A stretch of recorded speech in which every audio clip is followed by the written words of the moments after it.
right, everybody. Welcome back to the Link Podcast with yours truly, Link Brown. Today, I have a really special guest with me. He is a lawyer with a large technology firm based in Singapore, originally from the U.S., I think Louisiana, if I remember correctly. I have known, I won't call you by your nickname.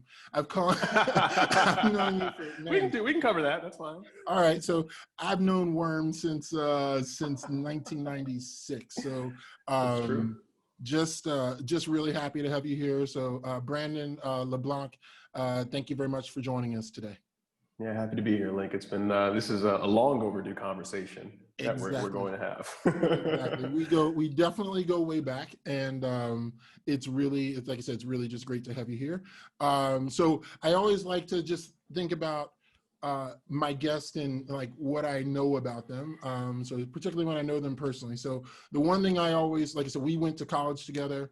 One of the things that I always appreciated about you, two things I would say. One is really that you're just like an amazing people person, but that really just got along with everybody. I said, wow, just like you just get along with each person that you meet.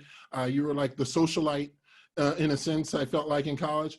But then that second thing is you were just always focused. I was like, man, like, okay, how do you have the best work-life balance I think I've ever seen of anybody. I'm the kind of person that when I meet somebody, I feel like if I didn't spend 3 hours with them, then I didn't give them enough time. I feel like you can spend a few minutes with somebody, they can think you're super cool, and then you just you go do your thing, and everybody's like, wow, I really like that guy. So no, it's just one of a couple of things I admire about you. That is all very, very kind, Link. I always think it's interesting to hear how people perceive you. Yeah. Just because you would not know, there's not a lot of opportunities where you actually say, something I've always thought about you, and like just people kind of lay it out for you in that way. I'd like to think that I'm pretty social. I think anybody from New Orleans, where I grew up, we're a pretty social town. And I definitely think that's part of the culture there. Yeah. But yeah, college was, I guess that's true. I wanted to do well. And if I'm candid with you, like I wasn't as focused in high school. I was I was very much like focused on just like enjoying high school. I did well in school, but I certainly didn't work as hard as I could have. Yeah. But I always had planned that when I went to college, because I felt like it would really count then, that I was going to kind of like really lock in and work a lot harder than maybe I did in high school. And so I'm glad things worked out. But that's all really kind of you to say. I largely thought the same of you, to be fair. Like a diplomat, always more mature than everyone else. Kind of a big brother to me and others. Yeah. Even though we were, I think, a year apart, it always felt like you had many years of seniority and maturity on me and others. So that's that's some of your secret sauce that I've always thought you've had. Well, I appreciate it, but that's also called life experience, and having way more life experience than most when you enter college. So that's yeah. Sometimes it's good. Well, it's all good experience, but right. I think it's interesting because I want to get into your history, but you had mentioned like not working very hard in high school. And I feel like that's probably a lot of people's story who are successful. Like they like you make a switch at some point, right? Of maybe, I don't know. So how were you seen in high school? What did you do? And then what made you say you wanted to make that switch once you went to college? How was I seen in high school? I'm not sure, at least academically. I think I did well. My mom always makes the joke that I didn't make a 4.0 in high school until the last semester of my senior year, which just makes no sense. But I think, in high school, I just don't think I had like great study habits. Mm-hmm. I would have the TV on in the background. I was a big basketball fan. I wanted to watch the Bulls or whoever was playing. And so I kind of always try to like do something slightly social while also trying to like study or do whatever I needed to do in terms of homework. But I think I knew that like I could kind of take my foot off the gas a little bit in high school. I went to a really good public high school in New Orleans. Shout out to Ben Franklin. But I went to a really good high school, but I knew that like I could do well, very well, but not like apply myself fully and still kind of go to a great university. And then like, I was pretty confident that that would work out, which is probably just like youthful arrogance because there's no guarantees on these things. But I felt like it was a school that was a feeder school for a lot of, you know, great universities. And I kind of hoped that it would work out for me as well. But I think I knew when it was time for me to go to, like when I finally arrived at college, wherever that was, I was going to like be extra focused because it like really counted then. Right. And so I kind of had that plan, like not that high school's for fun, but like once I get to school, like I really want to be kind of the best student I can be. And if I'm honest, a big part of that was my mom. You know, she was a single mom. I have an older brother. He was also in college. And, you know, we were 1 year apart. She worked really, really hard to pay for us to go to school. And I mean, she was working even all the way through high school, multiple nights a week where she would leave one day and not come back until the next night. And so we'd be at home alone in high school. And I just saw how hard she worked and how hard she worked so that she could afford to pay for me to go to, you know, a great school. And I wanted to honor that and respect it. And so I was very focused on making sure that her hard work was not paid off. And so I wanted to kind of do my part. Like that's the bargain a little bit, right? Like a parent who sort of breaks her back to make sure her kids have opportunities, that we honor that and do our best.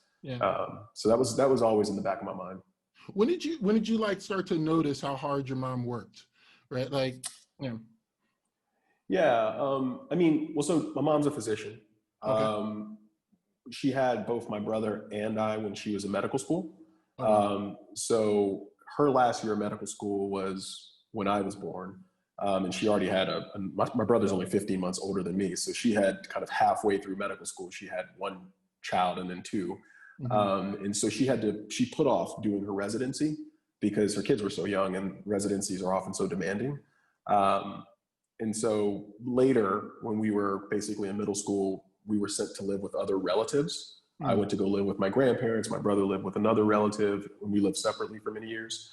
And she had to do her residency, you know, while we were all separated from each other. And that was tough on her.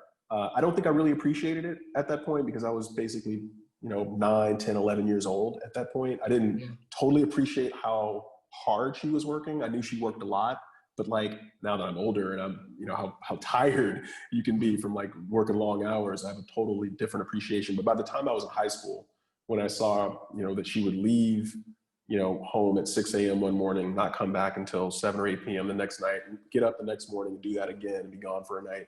Just like the weeks that she did and how hard she worked. And she did that all through college, you know, to sort of work to basically do like all-nighters twice a week for 7 or 8 years. Like, you know, I don't, it was somewhere in high school where I came to be like, it was very clear to me, she is giving everything she can to try to put us in the best position to succeed. And I want to do everything I can to like, you know, honor that effort and do my part, which just meant from her perspective, like do the best you can in school, make good decisions and let's go from there. So I kind of want to, if you don't mind, dive in a little bit. No, go ahead. So you live separately. So like 10, 11 years old, you start, and then when did you start living with your mom again?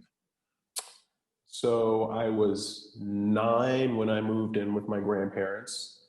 And then my brother, my mom and I all moved back. We finally sort of reunited under the same roof, I think in the second half of my 8th grade year. So almost 4 years later. Okay. So 4 years. That while she was doing her residency. Correct. That's, I think about it because the way I see it, I go, first of all, I think about the community that you have around you, right? Like to be able to help you through that kind of time. But then I think about it's must be like one of the most difficult decisions to go, I could just be maybe she could just say, I could just be a nurse, or I could just change my career path to be with my kids for this period of time, but realizing like there was a sacrifice that needed to be had in order to really accomplish her goals and to help you guys get to where she wanted you to be and ultimately you wanted to be as well. Right. You know, at the time, because you're 9 and 10, you can't appreciate how incredibly difficult of a decision that must be for a parent to like make the choice to be apart from your kids for years, not see them maybe except for once or twice a month. Wow. You know, on over a weekend, to have them living elsewhere. I mean, it is. We were lucky that we had family who were in a position and willing to sort of, you know, take us in, because that's a big burden to ask of your family members. And so my brother and I were raised by committee is one way to think about it. You know, he lived with an aunt. I lived with my grandparents. I lived with another aunt for a period of time during those few years. So it was certainly not a consistent upbringing in that way for, you know, about a 5-year stretch. But I think it was, I think she saw that as a challenging time for all of us, but she wanted to be a physician, and she knew that that would put her in a position financially and otherwise to not only provide more for us, but to help our extended family. You know, there were a few years ago, she visited me when I was living in Spain, and I spent a lot of time asking her a lot of questions just about like her decision making when I was younger. And one of the big reasons why she became a physician was she, you know, there's the joy of sort of being able to help people through medicine and solve problems. And that was certainly a big part of the motivation, but she also viewed it as a way for her to be able to provide for her family and for her, you know, siblings and her parents, and that it would just put her in a better position. So I think she thought, you know, this is something I have to do, as difficult as it is. Like I don't have another choice for all these different reasons. And so, yeah, just there's a lot of appreciation there, you know, for all the sacrifices that she made so that we could be, you know, but for those sacrifices, I'm certain things would have turned out differently for me. Yeah. That's amazing. And I think about my mom, and I have talked about this a lot about, well, I always call it like my mom opened up a lot of doors for me, and it was my job to run through it. Right. So like we both had a responsibility in that thing, because I grew up with a single mom as well. Right. So so you decided to run through the door, and you go, okay. You kind of slack off in high school. You're like, I'm going to be committed. Yeah. Yeah. I went a little bit, but like, you know, it's true. I was not my best student in high school. That is fair enough. So you come to Carnegie Mellon. You move from New Orleans to Pittsburgh, and so tell me about that experience. So one of the big experiences like that I know about, even before you got into your career, was like that you changed your name in the middle of school. I think it was maybe junior year. It was actually right after I graduated. So right after you graduated, you were gone. Yeah. Oh, you okay. had already graduated. Okay. Yeah. Okay. Maybe we had the conversation before. I don't even remember. But so your name previously was Johnson. Correct. And now it's Brandon LeBlanc. Correct. And so, like, yeah, tell me about that. So so Johnson is my father's last name, but my parents were divorced when I was very young. Okay. And I did not have a relationship with him growing up. There were a few points in time where we spent kind of limited amounts of time together when I was a teenager. But by and large, there was no relationship between him and me and my brother. And so after college, and LeBlanc is my mother's maiden name. It's like it's very much a New Orleans name as well, French. And so there's a lot of, and anyone from New Orleans has a lot of pride about being from New Orleans. Yeah. And so my brother, Travis, suggested that, actually right after I graduated from Carnegie Mellon, the weekend that I was graduating, he suggested, and at that point he was in his first year of law school. he suggested, why don't we, like, I'm going to New Orleans next week. Why don't we file to have our names changed in the courts to LeBlanc as a way of like severing our relationship, well, the non-existent relationship with our father, but a tribute to our mother and like our New Orleans heritage. And let's be honest, LeBlanc is a far superior last name than Johnson. Like, it's kind of badass. We were like, hey, it's like, let's just take this badass name. It's right there for the taking. It's badass. So I said that let's do this. And so like we you know, maybe maybe I'm misremembering the timeline. Like maybe he had previewed it before that weekend because you know, we had the paperwork sorted out pretty quickly. But it was shortly after I graduated from college that it was that summer. When he went down and took care of the paperwork, and that was it. So it's, you know, it's certainly something that was a bit of an adjustment, as you can imagine, like changing your name, but definitely one of the best decisions we've ever made in that way. Yeah. Oh, go ahead. No, that's it. No, so how did your mom take it? Yeah, she's interesting. Like she didn't advocate for us to do it. She's always been very even-handed about how she talked about our father and our decision whether or not we wanted to maintain a relationship with him or establish a relationship with him. She was very fair. You know, I think there are a lot of parents who would feel like, I'm a single parent, I'm not receiving support from, you know, the father of my children. He's not involved, he's not engaged, you know, and whatever went on between the two of them probably, you know, caused some heartburn as well.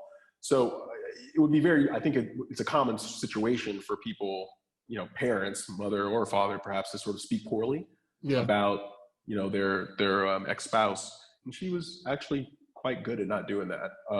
You know, she's a saintly in so much as she's not someone who takes any, you know, she's not someone who talks about people poorly in general. So when that point in time came, she was pretty, like, okay, if that's what you want to do, then you're welcome to do it. But she didn't push for it.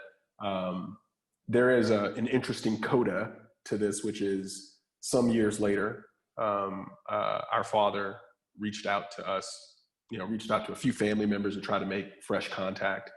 And one of the first things he did, he called my brother at his office and said, I wasn't on the call, obviously, but as it was relayed to me, he said something along the lines of, I see you are a LeBlanc now, as if he took some, you know, offense to the idea that his name, like we changed our last name.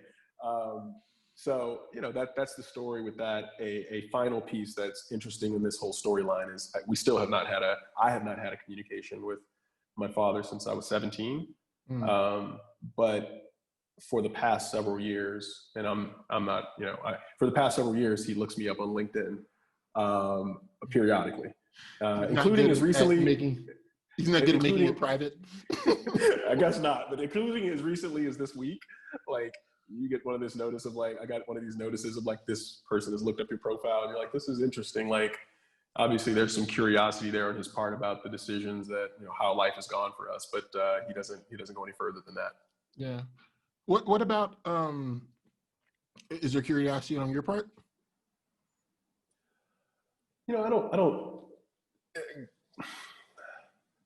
I wouldn't say there's any curiosity. You know, it's one of those things like you can't miss what you never had. Yeah. For me, I think, if I'm honest, I think some folks have, you know, the way people experience like a missing parent in this type of scenario is different. I think I experienced it as he made a choice. I don't understand it. I would have done things differently if I was in his position. But it's not a choice that causes me a lot of discomfort. Like, you know, it's hard for me to feel like it's one of those things, like for all but a year or two of my life, this person was not in my life and I don't remember those 2 years. So I was too young. So it's sort of like, it's not something that I think about much. I could imagine asking some questions like, why did you make the choices you made? But I don't know, like, I can't imagine an answer that would be satisfactory, right? Like, I can't imagine like an explanation that would make sense to me in any kind of credible way. So it's like, I don't know that there's anything to be gained there to the extent I would even be curious. If I'm being totally honest. Like, it's, No, I understand completely. I had the same the same experience. Well, LinkedIn Really? didn't exist before my dad passed away, but yeah, like I had actually kind of canceled my dad out completely out of my life. My parents, well, he left when I was 10. Didn't talk to him after I was 12, maybe just once or twice after that, until I was like 28. And I was back in Cincinnati visiting my daughter. My sister was like, hey, I'm going to go visit dad. And I was like, I got visibly angry that she was going to go visit him. And I just realized there was something that was unresolved within me. And I didn't need an explanation necessarily, but I definitely, and actually I met with him. Literally, I knew that something was wrong within me, so I called him. And we met at a Panera Bread like 2 days later. Yeah. And for me, it was one of those things where I didn't even allow him to give me a reason. Why? Why not? I didn't really want a reason because what I see, like, okay, your dad is he's looking you up, but he's not willing to engage, which means not willing to take responsibility for what he did. So the way I see it is, if I'm going to be the one, or ultimate responsibility. So literally one of the first 2 words out of his mouth were, well, your mom, and I was like, stop there. He's like, talk to the hand. I didn't even let it go further because I knew what was going to come out would just create distance. And my only purpose was to let him know he's loved and forgiven. And it's his, and I'm not looking to recreate something that happened in the past. Right. So for me, it was more just closure on my part, that I had kind of closed my heart towards him. Not necessarily for him or to understand. I said, it is what it is. I moved on. I have kids now. I have a different life, but I need to, I needed some peace within myself. Yeah. So I've had a variety of conversations about this, as an adult. And I think what you're describing feels like a very familiar kind of way I view things. I don't want to relitigate the past, because I'm pretty confident. Like there's no new facts you can present to me. I'm fairly convinced that I'll be, persuaded that you like made the better choice or handled this the way that you ought to have handled it as a parent. Right. I don't know that I feel like, if I'm honest, I don't feel like I don't know that I feel like there's like, I have no anger. I harbor no anger towards him. I wish him well. Like, it's just that one of those things, like, I wish him well, but I also don't feel any closeness because we've never had that parental bond. So it's a little bit of like, it's interesting to me. I understand his curiosity. I probably have a certain level of curiosity, but if the relationship stays where it is until for years and years and years to come, I feel like I will be okay with that. But I think that's because I resolved this a long time ago. So actually in college, at one point in college, I wrote a letter. This was sophomore year. I was living on 5th Avenue at the Fairfax Annex, if you remember where that's at. Well, I lived in Fairfax. No. I lived in Fairfax. You lived in the Annex. I lived in the main building. I lived in the Annex, right? Yeah. And when I was living there, I remember for whatever reason, I just felt this like urge to communicate that like I wanted to kind of close that chapter. Like this is, and so I wrote this letter to like his last known address. I don't know if we ever got it, honestly, but it was this letter that I wrote that basically said like, we're done here. Like, I don't know why you made the choices you made. That's for you to know. I hope these are decisions you're comfortable with, but like our relationship is, from my perspective, canceled. And so I think ever since then I've worked from there, and that was over 20 years ago, from to just be comfortable with it. And that felt like that was like the closure. It gave me closure a long time ago. And so, maybe, who knows, like you never know what'll come in the future. But it's something I made my peace with some time ago. I got you. Cool. That's cool. It's an interesting story. I was going to ask if your brother had done it as well, but it's obvious that you guys are really close and that you guys both like chose to change your names. And again, LeBlanc is a badass name. So I'm so Thank you, I'm so cool. And there's so much there's history behind it, which is great. Like it's great to kind of understand that. So that's cool.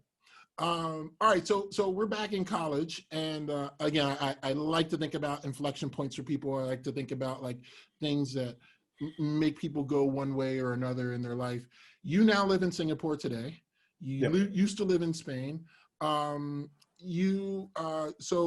one thing that you did was a semester abroad, or tell me about your like international experience and how you kind of like got into it. Yeah. So when I was younger, we did some trips as a family Mhm. abroad, and I think my family would tell you I was never that excited about it. I liked being with my friends. I was an avid baseball player. I think we have that in common. Yeah. That you were a big baseball Yeah. player growing Yeah. up. He's put I this. have like some vague recollection of that. Mm-hmm. Um, that I just liked being in New Orleans. Like I never thought travel somewhere seemed as interesting as being in New Orleans, and to this day, it's my favorite place to be. Um, so that was when I was younger, and then in my going into my junior year, I was planning to get a minor in Spanish, and so it certainly seemed like a semester abroad in a Spanish-speaking country would make sense. Spain seemed like the right place to go, and so I did the first semester abroad in Barcelona, and then which was amazing, and I think that semester was probably the most, one of the most impactful periods of my life, in so much as I just sort of got bit by this travel bug. Mm-hmm. And I just wanted, like, for whatever reason, I was different than when I was a kid. As a young adult, I thought this is like amazing. Traveling around Europe at 20 and sort of meeting new people from like just different cultures. I just was totally like fascinated and enjoyed it. And kind of decide, like, at the end of that semester, I thought I should have stayed the entire year. I should have like done an entire year, not just, these 4 months. And so by the time I made it back to Carnegie Mellon, I was already thinking about like, maybe I should do another semester abroad before college is up. Maybe I can figure out a way to squeeze that in. And then I did a second one when I went on semester at sea a couple of years later. And actually, I extended college by a semester just to go on semester at sea. So I finished in 4 years, but like I worked it out that I was able to have like still be considered an undergrad for an extra semester for the sole purpose of doing another semester abroad. But I think what those, both individually and collectively, those 2 semesters did for me was they kind of seeded in me this desire to not just have that experience be something I got to experience in my adult life here, periodically, like on a travel, like on a vacation or something like that. I thought I want to like have this experience of being abroad long-term with, to wake up in a different country. And if on the weekend comes, if I want to go somewhere else, I can do that. And so I sort of felt like that was where I wanted life to go for me once I kind of began my career. And it took a very, very, very long time for that to work out, but it did work out. But you've been out of the U.S. for a long time. When did you? Yeah, well, so I mean, that was after sort of finishing college. I moved to the West Coast and started working as a consultant for a couple of years. And then I went to law school. And I knew, even when I moved to the West Coast and worked for a couple of years, that I was going to go to law school at some point. Yeah. And in law school, at that point, I was thinking about how am I going to figure out a way to take my career as a lawyer abroad. I don't know how that works. I don't know anyone who's done it. I don't know what the options or the possibilities are, but I just like hope it can work out. And I took a number of like international law classes to try to like put some things in my transcript that showed that this was something I was interested in and to learn more about it.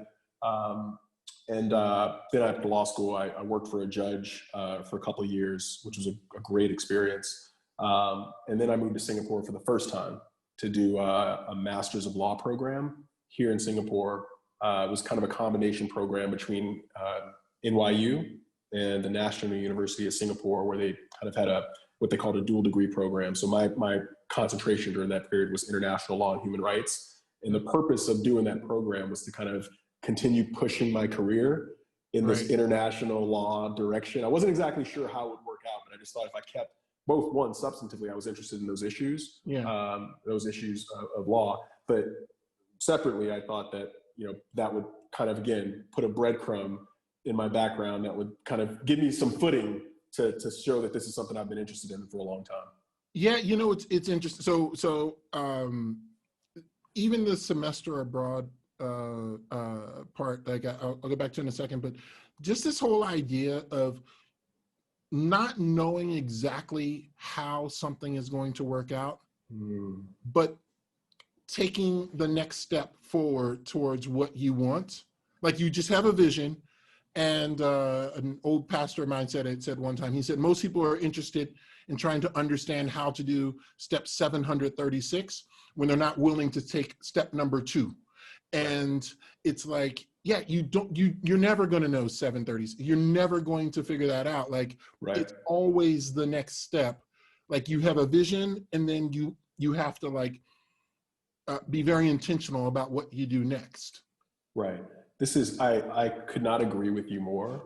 I wasn't exactly sure how it would work out, but I thought, well, I'll explore all the opportunities at any point in time when I was looking for a new job opportunity or career move. I'll explore everything, and something that may put me abroad or not. But overall, I need to be driven by do the things that excite you.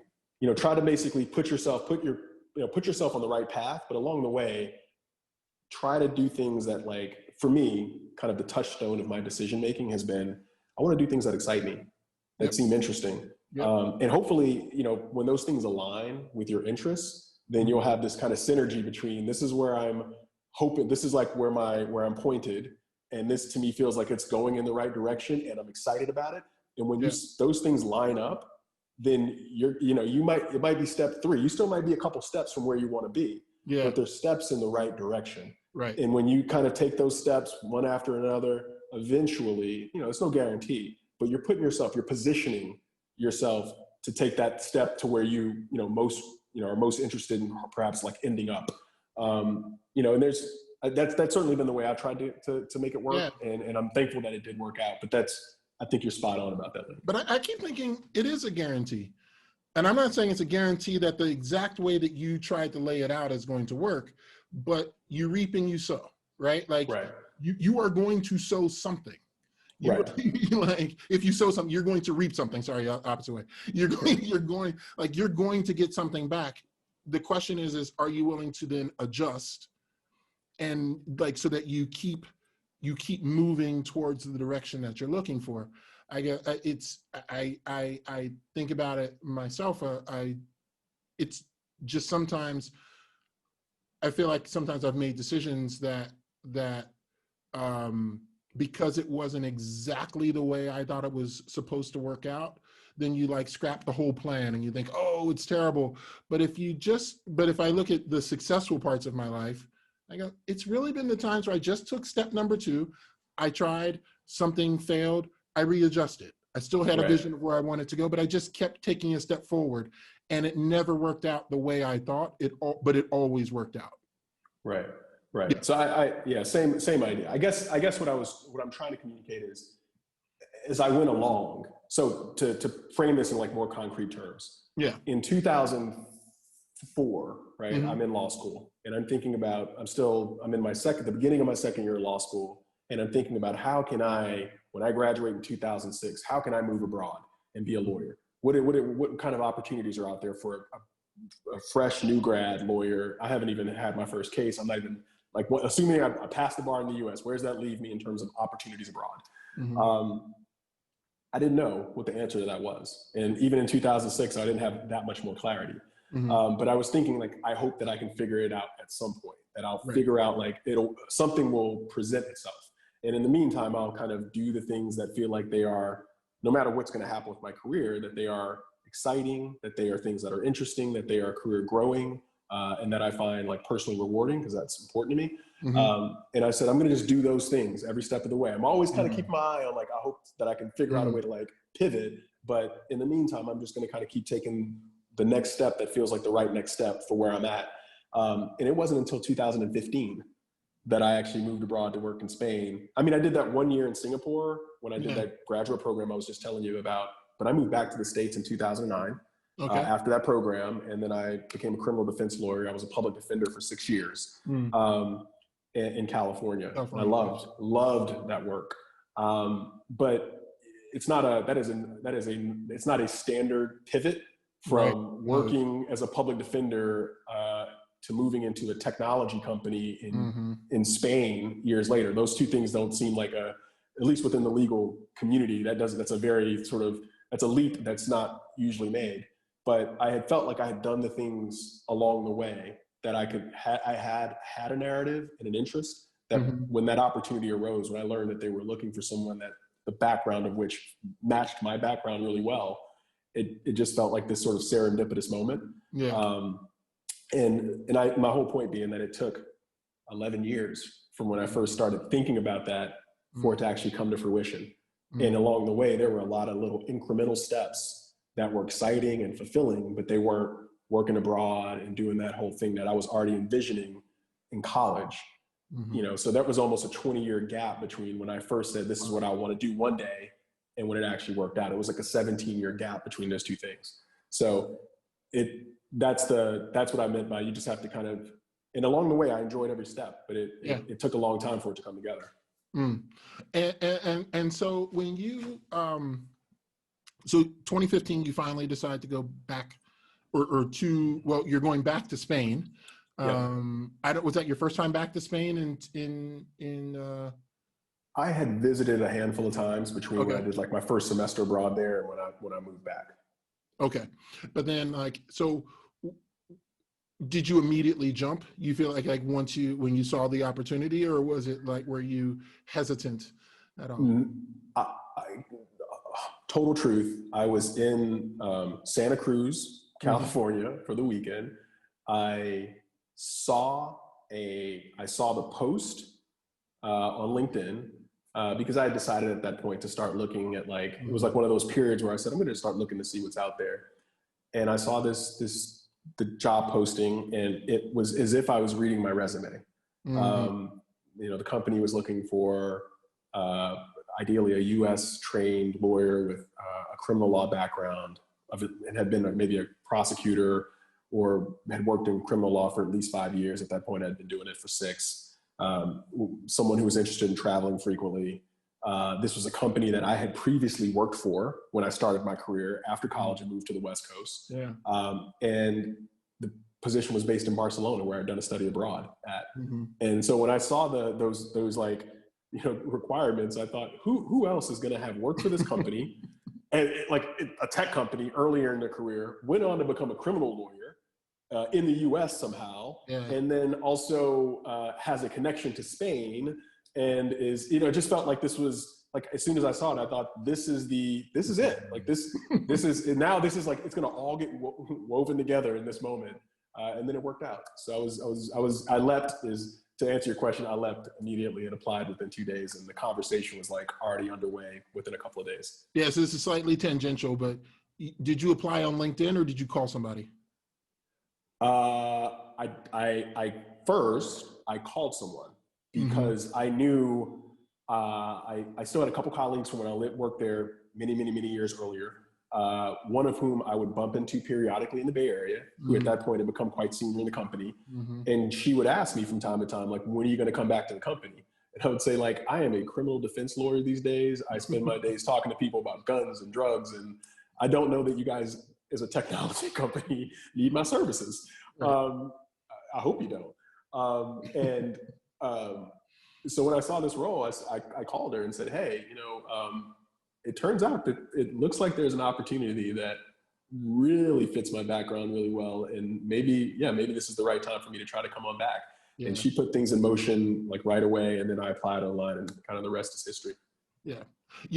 And I just think about it because it's those personal connections. It's those things that you built up years ago, right? Totally. Like that you didn't even think you would be going back, right? Totally. But somehow it all leads to something greater. Again, you couldn't have planned it out. Right. You couldn't have planned it out that way, but it works anyway. Right. When did you move to Europe?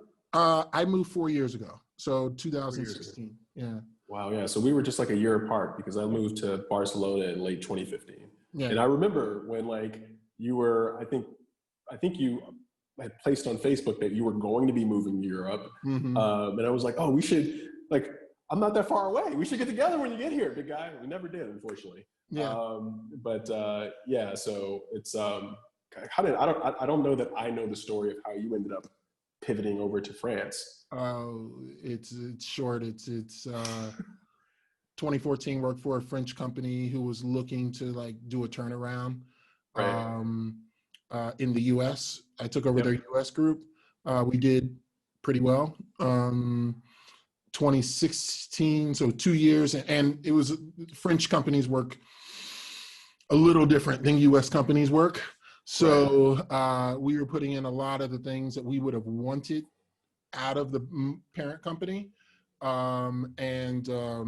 Instead of trying to force them to change or ask for a change, we just said, we're going to do it. We're going to do it locally, and then we'll let them decide later if they want to grab on. 2016, I came to Geneva. The owner of the company had moved himself out of France into Geneva. So I flew here to help him, or to just go through my plan of what we were doing. And he goes, "Oh, you're doing this, you're doing that." And he goes, "Well, I have a question for you. Would you like to move, and help me create, turn this company into a global company?"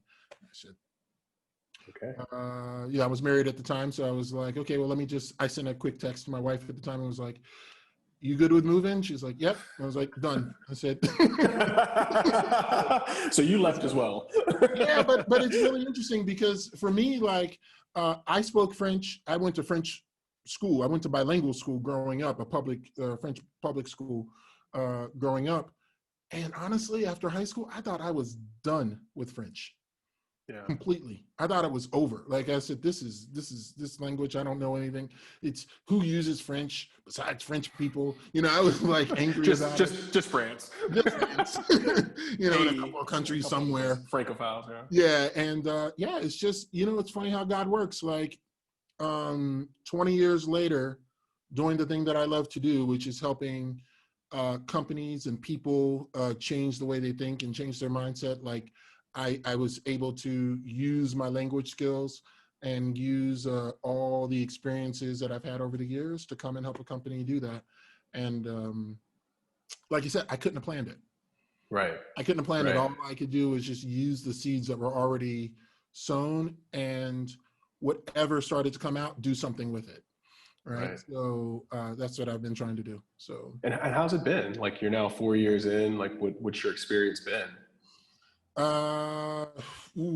Experience has been. Well, there's that's such a layered question, right? Because it's a layered personal life. There's also a layered question. Yeah, American man moving to like Europe, and like I'm sure we both have lots of opinions about that experience. And yeah, everything's been, okay. I wouldn't change it. I don't plan on going back to the U.S. First 2 years in France were really hard. Mainly because everything was just negative. It was just a really difficult transition. I think I'm an adaptable person, but like I kind of need a community around me, and I can say that one of the saving graces was that though French culture is very kind of sarcastic and kind of things are it's sometimes negative. My neighbors, the people around me, the group that I was able to build was fantastic. And moving into Switzerland, it's different. Everything works, but it's terribly expensive. But it's a good environment. It's a good, stable environment. But it's kind of a bubble too, because they are very good at protecting their borders and protecting their way of life. And so you don't necessarily, if you don't want to, you don't see a lot of how the real world is. Luckily, I travel a lot, so that helps. I was going to go back to one of the things that you did, and because I said one of my only regret in college is that I didn't do a semester abroad. Mm-hmm. And or just take some time and travel and do something. Your mom is a physician. Mm-hmm. My mom made $13,000 a year. I said, I'm going to school. I don't care what degree I do care what degree, but come hell or high water, I'm getting out in 4 years. And I said, if I would have, in all honesty, making an extra $5,000 or $6,000 to then like try to like live abroad for 6 months or something, like, or whatever the number was at the time, like in my mind was impossible, because I just felt like I was poor. I needed to make money. Right. And I didn't come to appreciate the ability to just to take every opportunity and make the most out of it. Right. I really appreciated about your idea of just, you went away. And this isn't really like a thing of like, oh, if you were rich or your parents had money, then you could do that. I actually just think it's a mindset thing. I could have done it. Right. I chose not to. My self-image or whatever it was couldn't handle the thought of being poor for one more semester. Right. And I think I missed out on that. Yeah. So. Yeah. I mean, I sort of feel like, I think I was gently pushed by both like Carnegie Mellon is, you know, if you're going to do a Spanish, like a minor in Spanish, you need to do a semester abroad. Yeah. And I'd heard from one or two other students that like they had done a semester abroad and really loved it. Yeah. And my mom was very supportive of like, you should do a semester abroad. My brother had done a semester abroad. He did a year abroad. And I think I had just like enough positive feedback to say, okay, this sounds like something that could be good. But it turned out to be kind of one of the most like life-defining decisions by happenstance, because I've organized so much of my life around travel and a desire to sort of experience other cultures, and to sort of try to, like you know, potentially end up living, you know, abroad for, you know, an indefinite period. And so it was something that did really, you know, I think one of the things we talked about earlier is just like an inflection point. You know, it's one of those things that I did not expect it to have the impact. I would have never guessed it would have had the impact that it had ultimately had. Yeah.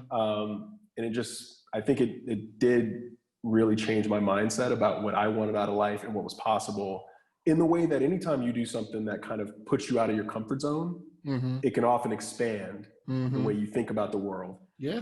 And I certainly wasn't aware of that when I was 19, but looking back, like now I can say like, that's probably a truism for any time you put yourself in a, you know, a situation that maybe challenges you to sort of be outside your comfort zone and sort of like try new things and like expand your horizons.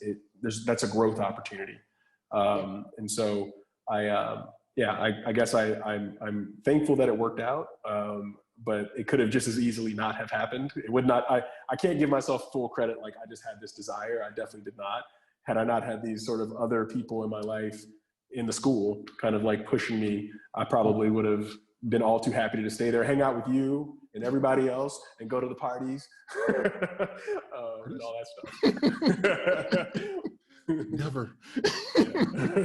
No, you know, but it's cool because I will just say this. I did miss out on the travel abroad part. I didn't go out of the country until I was 24. But other than Canada when I was a kid. But I will say that, you know, there's lots of inflection points and lots of places where I personally still got a lot of encouragement and a lot of things that helped me see the world in a different way, even though I hadn't traveled abroad, even though I didn't make that decision earlier. It's great for you that it turned out to be like one of the most important things, because now you travel to 80 countries, you've been all over the world. You have this really interesting perspective on things, but at the same time, like I go, even when you miss one, there's always another time, if you want it to be, to help you see the world in a different way. Yeah, I totally agree. You know, like maybe if it didn't happen at that point in time, it like we've ended up in the same place in that way, right? So like maybe that was something that maybe earlier, but in the end we ended up both moving to Western Europe within a year of each other, and now we're having this conversation, and that we traveled two different paths to that point. Exactly. Which proves your point very, very well. Illustrates it right here in this call. So cool. So I know we got to wrap up, but Brandon, it's been fantastic, dude. I appreciate what you're doing. I'm super happy to be able to connect. I'm sorry we didn't connect more when we were when you lived only an hour away. Now I have to take a 12-hour flight to see you. But maybe my next trip in Singapore, I'll definitely swing by. If I can travel again after COVID, we're gonna find out. So. Yeah, man, this is, I really appreciate you having me in this conversation. I feel like this is far too short. Like we have for sure hours more of ground to cover. Like yes, hours more of conversation to cover. Hours. But like, obviously we need to wrap it up, but like, thank you for having me. And, you know, just as much as this is like I guess we're doing a recording and everything. It's just dope to have a chance to like talk to you, catch up with you and like kind of go back and forth. Like this has been fun. So thank you for having me. Cool, man. I appreciate it. So have a good one, and we'll definitely going to see each other soon. Let's keep the conversation going. Absolutely. You'll be back again, I'm sure. Thanks, Link. All right.